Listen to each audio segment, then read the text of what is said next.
A gente fala sobre um tema que gera dúvidas em muita gente, inclusive minhas dúvidas: inventário. Você sabe o que significa? Como fazer e quem tem direito a quê? E aí pode gerar muita dúvida, pode gerar discussão, briga, confusão, conflito. Quem vai responder essas e outras questões para nós é o nosso defensor público, doutor Marcos Feitosa. Doutor Marcos, seja bem-vindo. Muito bom dia ao senhor. Gostei da homenagem aí ao Confiança, o tema azul na gravata. Doutor, é necessário, é importante fazer um planejamento sucessório, doutor? Sim, bom dia, Sérgio, bom dia telespectadores. Eu quero inicialmente dizer da minha honra de mais uma vez estar aqui nesse programa, Obrigado, Balanço doutor. Geral. E hoje realmente se faz necessário fazer planejamento sucessório. Há um tabu muito grande na sociedade de querer comentar e avaliar essa perspectiva, porque a morte, né, enfim, não é algo que a gente torce e espera, mas é algo inevitável. Então, muitos conflitos familiares pós-morte poderiam ser evitados se já houvesse esse planejamento sucessório. Esse planejamento sucessório não vai retirar a necessidade de inventariar, é necessário que se faça o inventário. Mas o que seria esse planejamento sucessório que hoje se comenta muito, se fala muito? Já você em vida pensar de como vai resolver esses impasses, esses conflitos na área de sucessões. Como, por exemplo, a via testamentária. O que é via testamentária? Via testamentária, a utilização de um testamento. Ou seja, você poderia, já por testamento, já deliberar quais os bens que você poderia, dentro de sua parte disponível.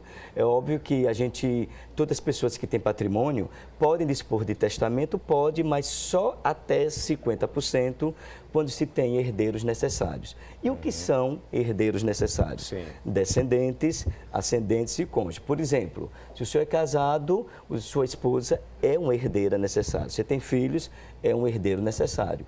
Então, essa parte que a gente chama de legítima não poderia ser objeto de testamento. Seria uma distribuição hierárquica. Hierárquica. É isso? Distribuição é sim, mais ou menos isso? Mais ou menos isso. Ou seja, você já poderia, por testamento, principalmente hoje, a gente percebe, Sérgio, que hoje, cada vez mais, o ser humano tem um núcleo familiar mais extensivo. Vamos pensar, nossos avós tinham 10, 15 filhos, nossos pais 6, 7. Hoje as pessoas casam e têm 2, né, quando muito 3 filhos. E às vezes casamentos, vários casamentos, 2, 3, 4 casamentos até. Então, pode correr o risco também de você, via óbito, e não ter herdeiros necessários. Ou seja, não deixar nem descendentes, nem ascendentes. E essa herança, ela seria transmitida para o Estado. O Estado é esse Estado, mas é o município, Distrito Federal, União, a depender da circunscrição dos bens. Entendi. Então, se você faz, por exemplo, um seguro de vida, você também já pode deixar os seus entes familiares mais confortáveis. Se você faz um testamento, quando você não tem esses herdeiros necessários, você pode, inclusive, dispor de tudo por testamento. Se você só tem apenas herdeiros colaterais, que não são legítimos, mas não são necessários, o que são herdeiros colaterais? Irmãos, tios. Aí você pode distribuir toda a sua herança via testamento. Então, é o que a gente fala de partilha em vida. Ou também você pode fazer as doações em vida com reserva de usufruto. Então, se um casal, se uma determinada pessoa que já está numa idade mais avançada, então, e aí já quer evitar esses conflitos. Que são muito grandes, muitas das vezes. E se arrastam por anos, se arrastam. Doutor? Inventário, a gente até assim, tem até por hábito de brincar, dizer que quer conhecer família, aguarde-se o momento de um inventário. É lamentável. Muito a família, doutor, destrói famílias. Por isso que a gente está conversando aqui. Destrói muito realmente. Além da burocracia do processo do inventário, que o inventário tem data, quando é litigioso, tem data para iniciar, mas não tem data para findar, porque muitos incidentes podem ocorrer no curso do processo de inventário. Surgimento de outros herdeiros, sonegação de bens. Isso a título de exemplo, quantos incidentes nós poderíamos detectar num processo de inventário. Então, esse planejamento sucessório, ele chega justamente, não é algo que está... Alguém pode dizer, isso é novo. Não, na verdade não é novo. O Código Civil já prevê doação, já prevê testamento, já desde o Código 16. Porém, assim, a conscientização é que está sendo nova. Mas se o senhor me permite também, pois não. Eu acredito que o senhor vai concordar comigo, e não há divulgação. Sim. Não há. Eu tenho várias dúvidas. O que o senhor está fazendo aqui para nós é muito precioso, é esclarecimento. Por exemplo, a pessoa que se vai, ela pode distribuir o que quiser para quem quiser? Então, ela pode até 50% do seu montante, que a gente chama do monte-mor, você pode distribuir por testamento quando você tem herdeiros necessários, que é os descendentes, ascendentes e cônjuge. Se você não tem herdeiros necessários, só tem colaterais, que são os irmãos, como eu acabei de falando, você pode dispor de tudo. A doação, que é um ato inter vivos, e veja só, a doação também, é bom que se frise, que é um ato inter vivos, você recolhe o imposto 4%. O inventário, você recolhe o imposto causa-mortes, que varia de 2% a 8%. Ou seja, depender se for um patrimônio muito expressivo, a doação, inclusive, além de evitar o processo de inventário, entendeu? Se você faz a doação, a partilha em vida. A pessoa, mas a pessoa vai doar tudo em vida, vai ficar sem um mínimo de sobrevivência, e aí você vai ficar sem o patrimônio. Existe a possibilidade de doar com a reserva do usufruto para o próprio doador. Enquanto a pessoa viva estiver, ela vai usufruindo assim que ele for. E administrar tudo. Olha só. Ou seja, você não se priva do patrimônio, você não passa mais a ser o proprietário, porque na medida que você doa, o donatário passa a ser o proprietário e você apenas vai deter a posse. Mas você fica com a possibilidade de permanecer com todos os seus bens em usufruto. E aí é que está exatamente esse planejamento inteligente. A coisa muito bem distribuída. O que vai acontecer? Não vão se gerar conflitos, brigas, discussões, disputas. E até vai ser até menos oneroso, porque você, a depender do patrimônio, como eu falei, se é um patrimônio muito expressivo, você hoje tem uma alíquota de 8%, que não deixa de ser uma alíquota um pouco salgada, né? Um pouco salgada, quilos e quilos de sal. Agora, doutor, como é que a pessoa que está conosco ali, ela tem um patrimôniozinho que seja razoável e tal, tem ali uma casinha, um carro, não sei o que, como é que ela deve agir? Como é que na prática ela deve fazer isso? Na prática, então, se ela tem uma casa e ela quer evitar o processo de inventário, então se a casa, ela já por testamento deixar, por testamento 50 para um, 50 para outro, se só tem 2 herdeiros, os herdeiros necessários vão ter o mesmo percentual. A necessidade de um testamento, ela vai mais para você privilegiar de repente você tem 5 filhos, você quer privilegiar um dos filhos que é aquele que no dia a dia já administra, já contribui mais, é quem realmente está mais ao seu lado. Certo. Enfim, não há nenhuma discriminação. Você pode deixar 50% ou deixar um bem exclusivamente para um dos filhos, além dele ser contemplado no inventário com esse bem, ele ainda vai ter direito a participar da parte que a gente chama de legítima. E isso não é inconstitucional e nem ato discriminatório. Por quê? Porque você está dispondo de um patrimônio. E patrimônio são bens disponíveis. Então, dentro dessa liberalidade, você pode contemplar não somente um filho, como um terceiro, um amigo, quem você queira, dentro desses 50%. Então, esse testamento serviria para isso.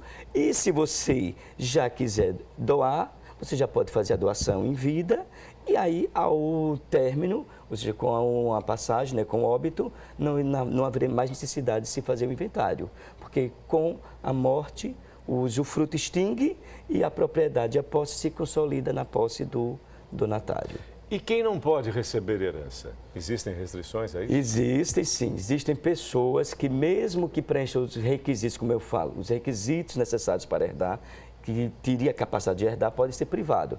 Por exemplo, aquele que comete uma conduta indigna, os chamados indignos, então pode ingressar com ação para excluir por indignidade. Mesmo sendo o filho, aquele caso emblemático da Suzane, o Stoffk, juntamente com os irmãos Cravinhos. Assassinos então, o assassino dos genitores. Então, aquela conduta, a conduta homicídio doloso ou tentativa, é uma conduta que afastaria um herdeiro da cadeia sucessória. Ela teria direito, por exemplo, especificamente a Susana von Richthofen, Sim. né? E o casal de muitos bens, grandes patrimônios e tudo mais, ela tem direito ainda a essa herança? Não, ela não, porque, veja só, no caso da Suzane, muito embora tenha sido ajuizado a ação da exclusão por indignidade, mas ela terminou, creio eu, até por estratégica mesmo dos advogados dela, ela acabou renunciando, ela renunciou à herança. Então, e ela não recebeu. Mas se ainda que não fosse pela renúncia, ela poderia ser privada pela ação de indignidade.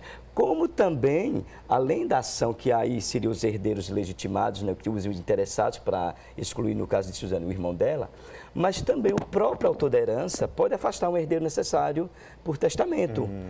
Pode deserdar. Excluí-lo. Pode excluí-lo por deserdação. Mas aí, no caso que cometa alguma conduta, e as condutas, o rol é taxativo, elas são bem específicas, nos artigos 1814, e 1962 e 1963 do Código Civil, que é um rol específico, como, por exemplo, a tentativa de homicídio, lesões corporais. Então, um filho que atenta contra o pai, ou não só o filho, como também o pai que atenta contra a vida do filho, onde o pai seria o herdeiro, né, o sucessor desse filho. Então, pode o autor da herança, que é o titular do patrimônio, fazer um testamento para deserdar. E essa deserdação afastaria você, então você seria privado. Mesmo, em princípio, você tendo os requisitos para herdar, você seria privado dessa herança. Doutor, nos encaminhando para o nosso fechamento, o inventário extrajudicial, como é que ele funciona? Então, o inventário extrajudicial também é uma ferramenta, isso foi introduzido no ano de 2007, a lei, salvo engano, 11.441, de 2007, que possibilitou não somente o inventário, como os divórcios extrajudiciais. Ou seja, mas para isso tem que preencher alguns requisitos. E quais são os requisitos para que eu possa fazer o inventário em cartório, que também foi um avanço muito grande, porque desafogou o judiciário.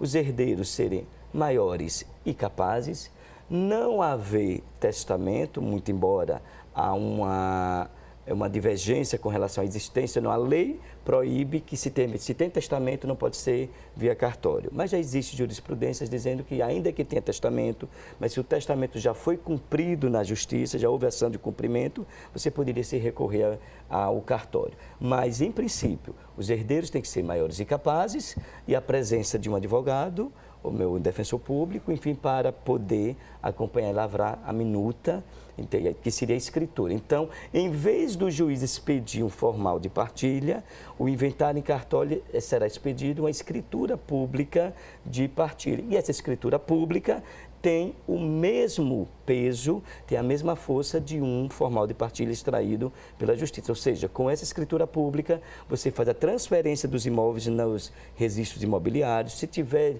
dinheiro, saldos de valores em bancos, você fica já habilitado e legitimado para requerer a liberação desses valores. Finalizando, prezado doutor Marcos, recentemente eu publiquei um vídeo que viralizou muito, chamado A Gente Vai Embora. Sim. Essa é a única certeza. Todos nós, uma hora a gente se vai. Então, para resumir, é o planejamento, não é isso, doutor? É o planejamento. Planejar, prever, projeta, vai, resolve, os pingos nos is, os nomes aos bois, Exatamente. Isso aqui fica para lá e pronto. É algo que a gente às vezes reluta de querer comentar, porque parece que a gente está agorando. Vai estar chamando a morte. Não é? Ou então instintar, enfim, mas eu até brinco, que eu também sou professor e brinco nas minhas aulas. Quem faz testamento tem uma durabilidade de vida maior, porque o beneficiário muitas vezes torce tanto para que o outro se vá para herdar e o efeito justamente vê o contrário. Não, e você alivia um fardo, já tira das costas, isso aqui tudo é seu, e fica com tudo em um abraço. É um abraço. E quando eu for, eu quero isso. A gente vai sem bagagem, doutor. Exatamente. O bom é isso, não leva mesmo. nada. Né? Aliás, você escolhe o que você leva. Aí já é uma outra história. Viemos do pó e ao pó retornaremos, graças a Deus. Doutor Marcos, eu sempre digo que a gente aprende no BG Manhã. A gente aprende. Quanto mais a gente conversa com vocês, mais a gente vai aprendendo. Obrigado pelas elucidações e pelo trabalho. Mais uma vez, bom dia, Eu doutor. que agradeço mais uma vez. Muito obrigado. Muito bom dia legal. a todos. Obrigado, doutor. Obrigado.